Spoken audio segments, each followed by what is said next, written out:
Hi Virgo, welcome to your Will My Love Come Back to Me series for the month of July. For those of you who are just now tuning in, these are generalized readings, so not everything in the reading may pertain to you. I am available to answer any questions as well as to do private readings and can be reached at mantraflowtarot@gmail.com.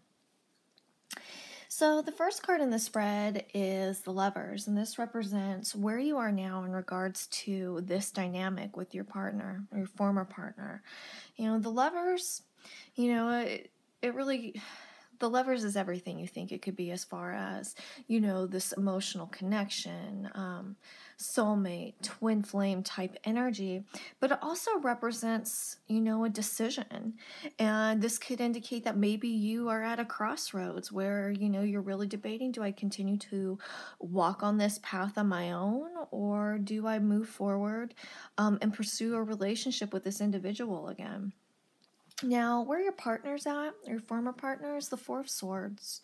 The Four of Swords, this person has spent a lot of time thinking about this situation, so much to the fact that I think that this person might be driving themselves crazy, just overthinking it, going over everything, overanalyzing.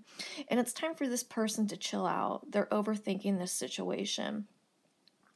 Now, what's working against you is the Chariot, and this is making me wonder if maybe you were pushing things too hard in regards to this situation.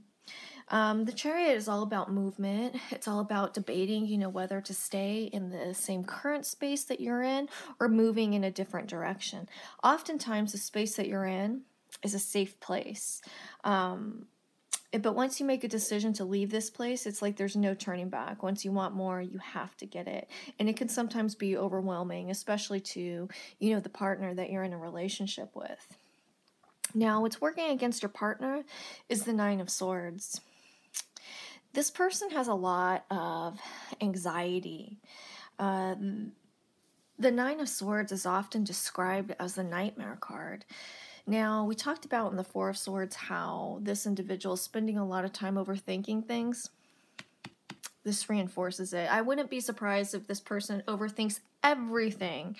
However, in regards to this relationship, I think that this is working against him or her. Where they sometimes make a bigger deal out of things than necessary.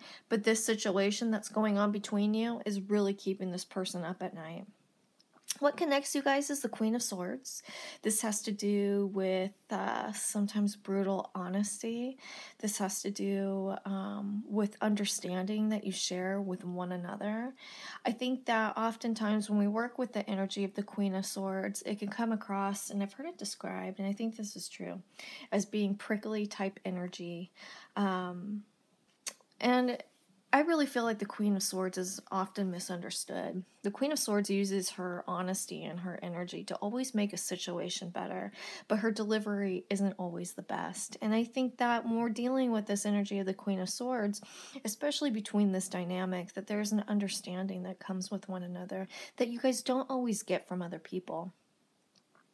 Now, it does look like you guys will have a second chance. We have the Ace of Pentacles, so it makes me think that it might be a bumpy start and it won't take off right away, but you will find balance in regards to this situation to make it work. But also, we have the Knight of Swords, so I think that even though we have the Ace of Pentacles, which is reversed, so we have the slower momentum to get things started, once it gets started, it's going to take right off. So with that said, if you guys have any questions, please feel free to email me at mantraflowtarot@gmail.com. Thanks, you guys.